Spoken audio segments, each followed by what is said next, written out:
There are so many worlds other than our own, worlds that sit alongside ours, whispering to us through dreams, through the world's thin places.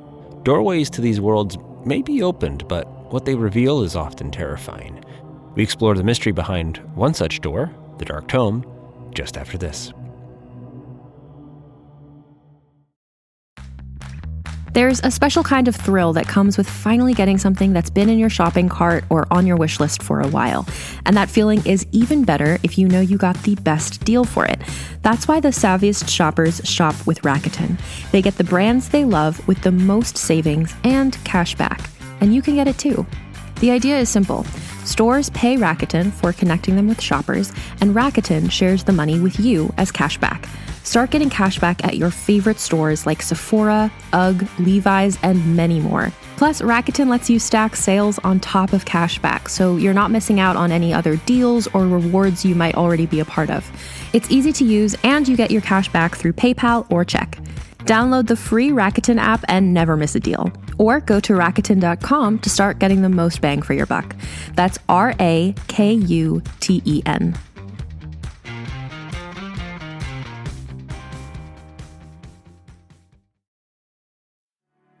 America's real history is one of giants who overcame all odds, overcame slavers and robber barons. And what did we do? Well, everyone knows we invented the internet, but we also invented the middle class, the 5-day work week, the teenager, the automobile, and the space race, and we're just getting started. We've been through far more chaotic times than this one, with some of the most incredible leaders on the planet, and they're ready for us to pick up where they left off. Our real origins connect us back to reality, each other, and a whole new cinematic universe to empower and inspire. My name's Matthew Cook, and I'm the host of American Origin Stories, now playing wherever you get your podcasts, where you can learn more at realm.fm. Hi, this is Fred Greenhalgh, your host of Undertow, Realm's podcast, taking you under the surface and into the weird and the wicked. I'm joined today with Christopher Reynaga, host of the Point Mystic podcast, who 3 years ago released to the world this flashpoint of a podcast episode, The Journey into the Dark Tome, which put the sleepy town of Simpson Falls, Maine onto the map. Hi, Christopher. Hello, Fred. So, can you tell people what Point Mystic is all about? Yes, well, we're an investigative show exploring mysteries that most people don't believe in, trying to prove their existence. But, we've proven the existence of some things. Okay, so how'd you decide to do an episode about the Dark Tome?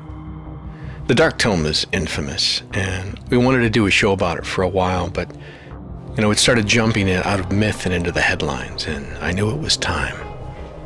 And knowing all that we know now, how this particular episode of your podcast set the internet loose on this sleepy town, it created this whole pop-up occult tourism community. It has fueled innumerable new conspiracy theories about the Dark Tome.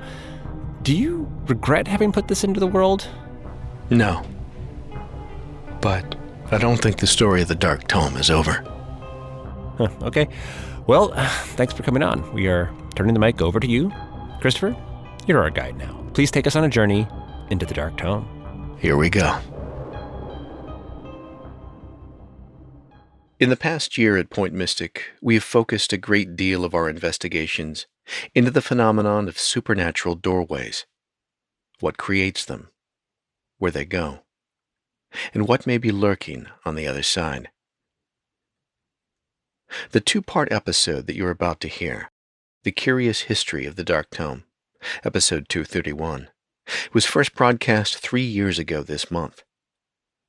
In the time since, startling new evidence has arisen that the supernatural artifact, the Dark Tome, once thought to be lost 40 years ago, may actually still exist. We have updated the end of this story to share what we now know. It's still unknown whether this magical book, the Dark Tome, is evil. But there's little doubt that whatever waits beyond the supernatural doorway of this story is. Here's the story.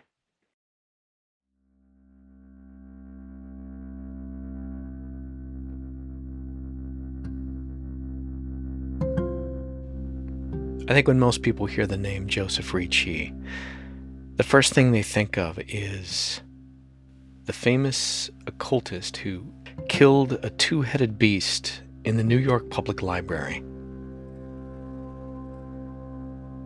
What was your grandfather really like?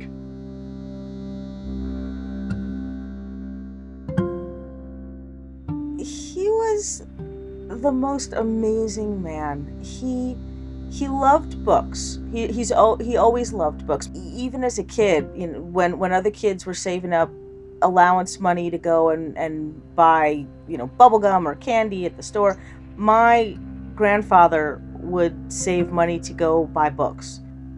He spent most of his teenage years in the library, and I can remember when I was a kid, there was a little boy who lived down the street, and he saw something in this little boy, something, I think, a fellow reader, the way this boy's eyes would light up, I guess, when my grandfather passed by on the street and he had this big stack of books in his hand. I know this kid's family was, I was little, so I don't know that they had very much money, but I got the impression that they didn't. And I think he sort of, this kid wanted to be able to read him. I remember my grandfather used to sneak him books sometimes. If he saw something that he thought that this kid down the street might like, he'd pick it up for him. And I always thought that was sweet. This is Mary Larson, granddaughter of the renowned occult researcher, Dr. Joseph Ricci. She's also one of a small handful of living people to have seen and touched one of the most famous occult artifacts to be studied and verified by an American university. I was around 9 years old when I first saw it. Grandpa Joe had a big library. It was all by itself in this one wing of his estate, and we weren't really supposed to go over there, but sometimes I'd go and I'd hide, and because it had these big shelves, and sometimes they cast these big shadows. It was a good place to hide if you were playing hide and seek. So sometimes I'd go and I'd play in there as a little girl, and I loved it. It was one of my favorite rooms. I loved the way it smelled, like that paper smell that books have. All these beautiful wooden shelves, these tall shelves with ladders, and then there was this big picture window toward the back of the room. It looked out across these tree-covered lawns, and it was just, it looked so majestic to me. It looked like something that should be in a castle. And I think even though we weren't supposed to be in there, Grandpa Joe knew we played in there, and because he had this love of books, he certainly wasn't going to ever tell us, like, no, you can't play where there's a whole host of books. There were parts of the library we weren't supposed to go near, and we respected that. For example, there was this big safe that had been given to him by the university, and it had the school seal of the university across the front, a book with the alpha and omega symbols across its pages. I know that safe was something we were not supposed to touch. And now I'd never seen it unlocked before, except for this one time, like when I was 9, and it was open just a crack. And I knew I wasn't supposed to, but I was a kid, so I thought, okay, I'm going to open it. And it was full of these incredible books. I knew it would be. I knew it would be full of because when you're a kid and somebody tells you can't touch that, you can't look at that, you can't go into that, you want to. So I'm imagining books with all kinds of beautiful pictures and gold leafing, and there were a lot of really old books, really dusty ones, like ones that I was almost afraid to touch, more because I was afraid they'd fall apart in my hands because they were so old. But right in the middle of this pile of books, sort of away from all the other books were sort of pushed away from it, I knew it as soon as I saw that this was a special book. It was on this stand, and there was this really soft red velvet covering, and it was that book. I think because the velvet, it was it was soft, it was like, I wanted to know. I wanted to know what was under it. And so I sort of peeked underneath, and I saw this pure white, almost like a leather Bible. And the lettering had gold leaf. It was like a fairy tale book, really. It didn't look like any of these other leather-bound books. They were dark, they had kind of yellow pages. They looked crumbly, but this one looked, it didn't look brand new. I don't know that would be the right way to say it, but it looked like pure, unflawed, untouched. It looked like something that still,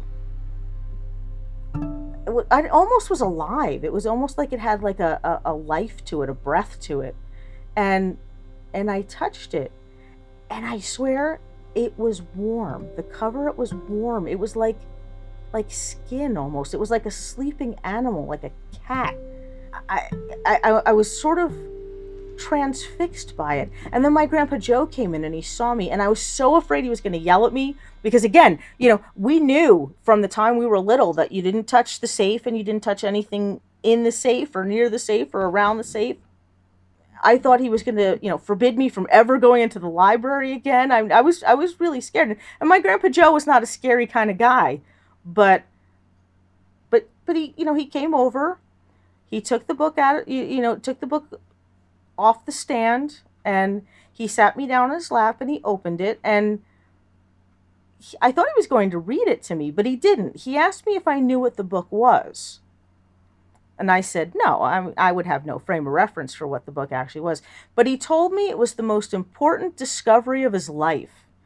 He told me it was the story of everyone, that it was maybe the oldest story in existence. And he told me that the book could change the world for the better. And to me, that was like the essence of a magic book, a book that could fix the world, change the world. And he told me he was going to use the book to do just that he was going to try to make things better, to fix things, and that he would do anything to help people. And, now that I think about it, I think that's what got him killed. On Monday, March 19th, 1979, newspapers from the Bangor Daily News to the Boston Globe printed stories like this. Retired Arkham University professor presumed dead in unexplained car accident. Joseph Ricci, former chair of the linguistics and cryptozoology departments at Miskatonic University, died in a single-vehicle collision when his car plunged from the Highway 95 bridge near Simpson Falls, Maine, into a tributary of the Sebasticook River. Witnesses and nearby vehicles claimed that the car exploded before flying off the road and plunging into the icy waters. His body has not been found. Joseph Ricci is survived by his adopted daughter Samantha Larson and granddaughter Mary. The thing the article doesn't say, I think he told some fellow professors at the time, people that he worked with, and I think he told my mother, was that he was driving to Arkham that night, and he had the book in his possession. I think he was about to do something important that he thought would save the world. I think he meant to destroy it. I think when it finally came down to it, he found something or learned something, and I think he meant to destroy that book. I'm Christopher Reynaga, and this is Point Mystic. Each episode we speak about stories behind the myths and legends, the unexplained, the magical. Today we explore the legacy and the disappearance of the most important research ever conducted into supernatural doorways, and of one of the most infamous books in occult history, Liber Tenebris, the Dark Tome.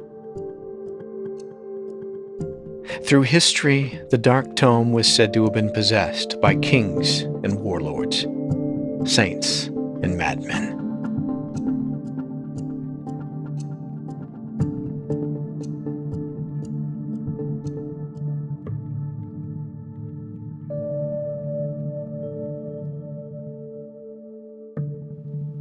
What is the truth about the Dark Tome? Truth? There's no truth about the Dark Tome. You think there is, you're a fool. Can you introduce yourself? Suppose I could. I'm Gussie. Just Gussie?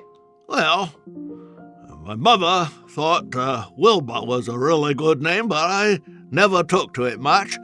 So, it's all right with you. Why don't we just say Gussie for now? An hour's drive from the quaint villages of Maine's rocky coast, you'll find the town of Simpson Falls, and Gussie's, a bookshop of the strange and the weird. Beyond the withered monkey's paw on display in the window, you'll find towering shelves of mythology and history, mysticism and popular fiction. But locked in shelves behind an antique desk are the real trade in which Mr. Gussie has made his reputation, as New England's oft-quoted expert on rare occult books. There's this story that Augustus, first emperor of Rome, supposedly he ordered that the Liber Tenebris, known today, which we call the Dark Tome, they find it and they burn it along with I don't know how many thousands of other magical texts. It's right there in the Bible, in the book of Acts. They say long before that, the book survives another destruction, the great library of Alexandria. And of course, the legends, some of them say the Dark Tome can't be burned. Couldn't do it. That it's bound in some kind of mystical skin that's completely immune to the effects of fire and flames, that sort of thing. What kind of skin? I've heard people say it's the skin of dead children, or the skin of an angel's wings, depending on what you believe about where the Dark Tome come from in the first place. Could that be true, that it's immune to fire? Maybe, I suppose. Maybe the Dark Tome was just good at surviving in other ways. No one knows where the Dark Tome originated.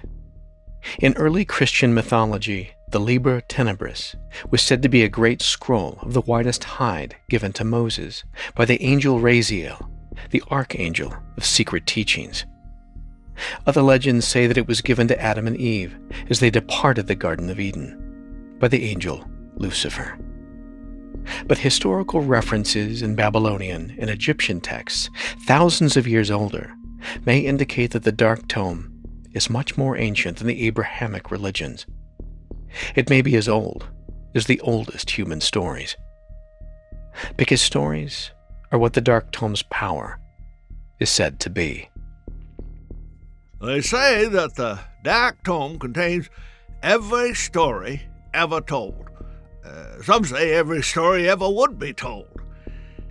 By reading the stories, somehow you open a doorway to all those other worlds. Real historical stories? Fictional stories? All stories. Look, who's to say whether the stories we think of as fiction aren't real, and that there aren't other worlds, and then what we think of as fiction is just our way of tapping into those worlds with our dreams. If the Dark Tome contains every human story ever written, why does it focus on such macabre stories? For the same reason that Grimm's fairy tales are so macabre. Stories about good and evil, and what's in store for people, what your fate is. But the wicked are not always punished in these stories. No, that's not the point at all. The point of these stories is to try to understand the unknowable and maybe learn a little bit from it.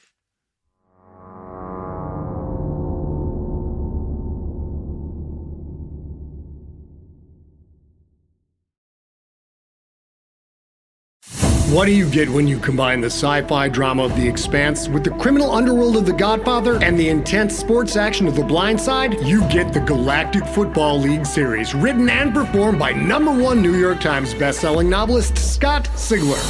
The GFL series drops 3 episodes per week and will run for a staggering 150 hours of listening time. Season 1, The Rookie, is free wherever you listen to podcasts. For print, ebook, and audiobook versions, visit scottsigler.com/The Rookie.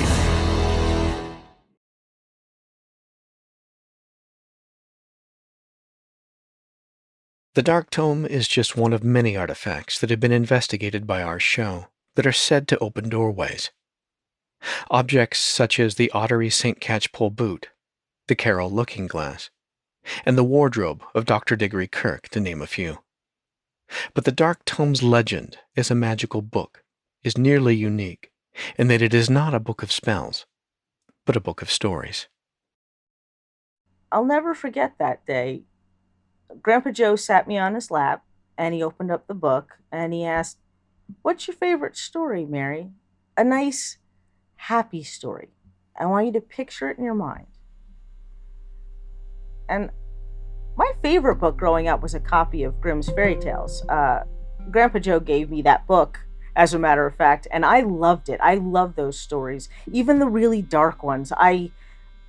There was something so beautiful and magical and fantastic about. I just love those stories. My favorite, and he would read this to me sometimes, was called The Golden Phoenix. And I knew that was not the kind of story that he wanted me to choose, but I couldn't help it. He asked, and that was the first thing that came to mind. When I saw the book that he had in his lap, I flipped through some of the pages. What did the pages look like? It's kind of hard to describe. And I know this sounds crazy, but at first they looked almost blank. It's like, but then the page began to shimmer and I could see words forming. And I know how that sounds, but that's exactly, I can see it as clear as day in my head. That's exactly what happened. It was this blank page, and then it was almost like a ripple in water. And then these words started to form. And I looked up, and it was like the wall and the library were just gone. And in its place, there was this path through these really dark, huge European woods, those really old, ancient, like fairy tale kind of woods. The trees are different. They're old and twisty and black, and they're sort of covered with this dark moss. It was like a witch's forest in a fairy tale. And at some point I knew I could stand up and I could walk through whatever this kind of portal in the wall was, and that I could actually go down this path. And that was simultaneously, it was terrifying and exciting, and I almost did. I could feel like my body sort of gearing up to just stand up and walk. But then there was this sound. It was this sound sort of deep in the woods, and it sounded big. It sounded massive, and it sort of slithered across the ground, like it was low, and kind of heavy. And I couldn't see it because wherever it was still in the distance. But I could hear it. I could definitely hear it. And it made the woods around it go quiet. In fact, I hadn't even realized there were sounds in the woods, like chirping and tree frogs, until those sounds just stopped.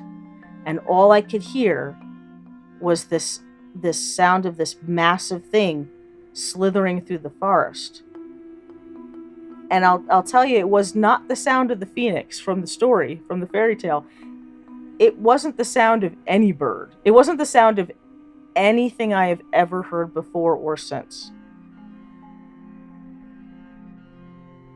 And now I love those kinds of scary stories. I always did. Even as a kid, I love that sort of thrill of being scared. But with that sound, I just wanted it to stop. It was nothing like the thrill of a scary story. It was a different kind of scared, a different kind of horrific thing. It was awful. The things that it made me think, the things that it made me feel, both like in my head and in my body, it was awful. I wanted to stop. And I got so scared that I think I startled us both, but I reached out for where I thought the book was and I slammed it shut. And as soon as I did that, the path into the woods was gone. And what happened then? I think after a minute of just being stunned, we just started laughing. It was one of those things that felt as fantastic as it was, as crazy as it sounded. It was just something that at that moment seemed okay, because I was with my Grandpa Joe, and I knew that he wouldn't have let anything bad happen.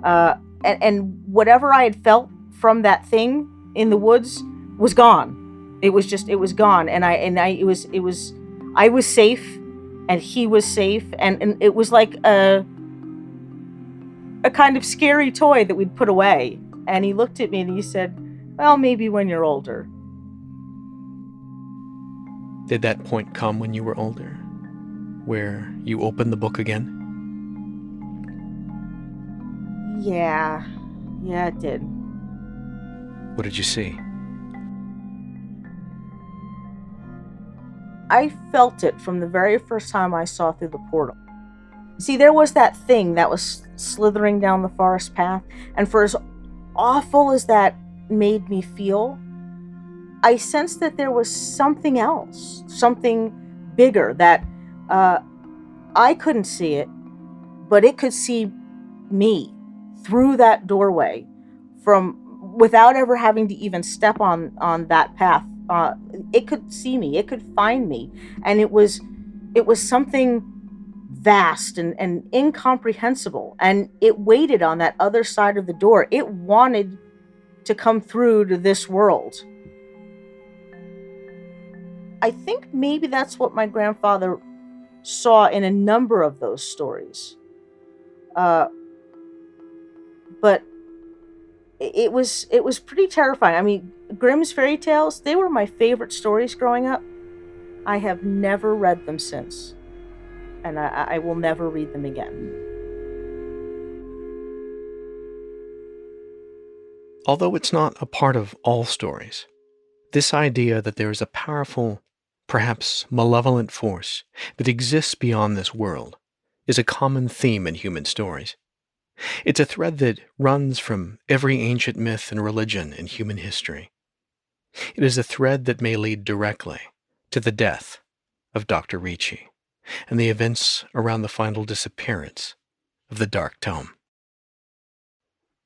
According to Ricci's own papers from the archives at Miskatonic University, he acquired the book from a mentor who'd been teaching him as a young man. A man he does not name, but who, in his journals, he calls the Magus. Now, this was the early 1950s. At that time, every crackpot psychic, every mystic, that Uri Geller bending the spoons, he was there. Eileen Garrett, Peter Hook, all them fellows was rubbing shoulders at the Round Table Foundation. That's up in Glen Cove, Maine. Professor Ricci wrote that he first met the Magus at one of these Round Table get-togethers. The Magus was supposedly an Englishman. I believe he's from London, and he claimed to have got a hold of the book when Germany fell during the World War. And he claimed he had been an officer in the 2nd British Army, and he took the Dark Tome from the dying hands of Himmler, one of them Nazi guys. He was supposedly a black magician. That part of the history never rang true to me. It's exactly that kind of tall tale getting around the Round Table Institute back in them days. They liked that kind of dramatic story. It never really sat well with me. It was, it turns out, exactly the kind of story that got the attention of Joe Ricci, then a young graduate student at Arkham. Orphaned at a young age, he felt drawn to the mysterious Englishman, like a father figure. And the Magus took Ricci under his wing. Ricci's university journals indicate that he became a kind of apprentice to the Magus, studying the book and accompanying him on his forays through the book's doorways. The Magus, he wrote in 1951, was using the book for a great purpose, to stave off an evil greater than the greatest of world wars, an evil beyond all worlds, whose name I dare not commit to paper. What was the Magus teaching Ricci as his apprentice? Lord only knows. What we do know is from Ricci's published work that would eventually bring scientific fame, the study of supernatural doorways to other worlds, especially tainted doorways that he referred to as floodgates. Doorways that were not merely dangerous, but which led to places that he categorized as poisoned and tainted by a dark force and powerful, deadly creatures. Creatures like the one that killed his teacher, the Magus. Whatever truly happened that fateful day in 1953, when the Magus and Ricci encountered a floodgate in the lower stacks of the New York Public Library, is a mystery. The Magus is dead, he wrote in his journal in a shaky hand, and with him, so much good in the world. The Liber Tenebris is in my hands now, and I must ensure that the light of this world is not extinguished by the coming darkness. Possessing the Dark Tome on his own for the first time, Ricci brought it to the attention of his fellow researchers at Miskatonic University, where he quickly gained prominence for his work and became one of the world's foremost authorities on supernatural doors and the cryptozoological creatures associated with them.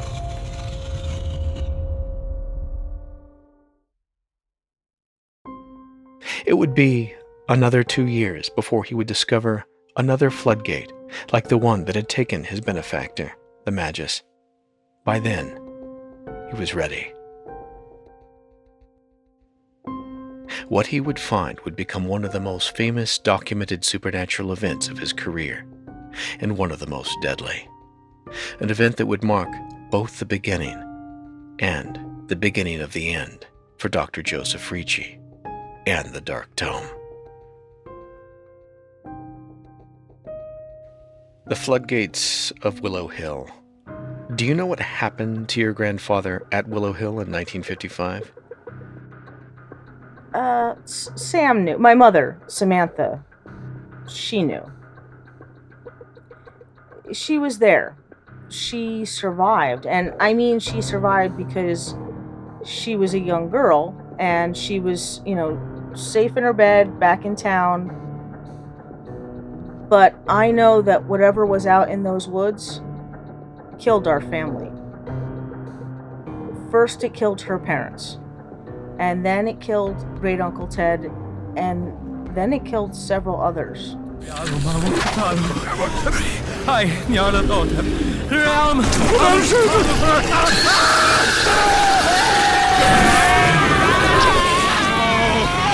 Back to hell! Back to hell with all of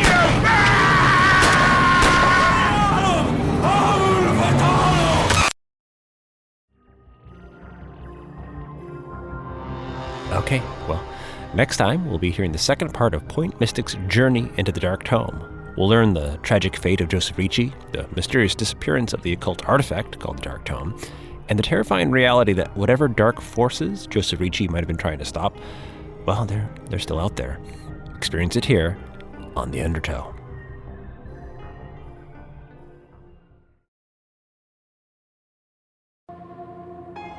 Rex Sherman is a demon that walks among us. A predator that ruined families. The List podcast team was shocked by the recent news of Rex Howerman's arrest in connection with the Gilgo 4 murders. After more than a decade of searching, law enforcement officials finally pieced together enough evidence to bring formal charges against him. I'm your host, Chris Moss, and the List podcast will be releasing new episodes every week to unpack how Howerman was caught. We'll track developments in the case, as well as conduct interviews with officials and witnesses familiar to all the troubling details. We are relieved by the arrest, but with new information coming to light every day, there's still so much to learn. Look for new episodes every week, and if you haven't already, please listen to seasons 1 and 2 of Lisk, Long Island Serial Killer, wherever you listen to podcasts.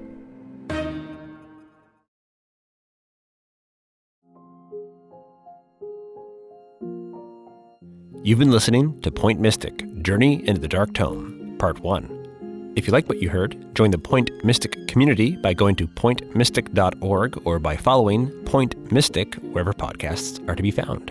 This episode is a work of fiction. Names, characters, places, and incidents are either products of the creator's imagination or are used fictitiously. Point Mystic, Journey into the Dark Tome was written and produced by Christopher Reynaga, featuring characters from the Dark Tome, created by Fred Greenhalgh and William DeFries, as well as The Floodgates of Willow Hill by Mary San Giovanni. Story development and script editing by Marguerite Croft. Mary San Giovanni's novel, Beyond the Gate, is available now. Christopher Reynaga is your host and narrator for Point Mystic. Mary San Giovanni is the voice of Mary Larson. Tim Sample is the voice of Mr. Gussie.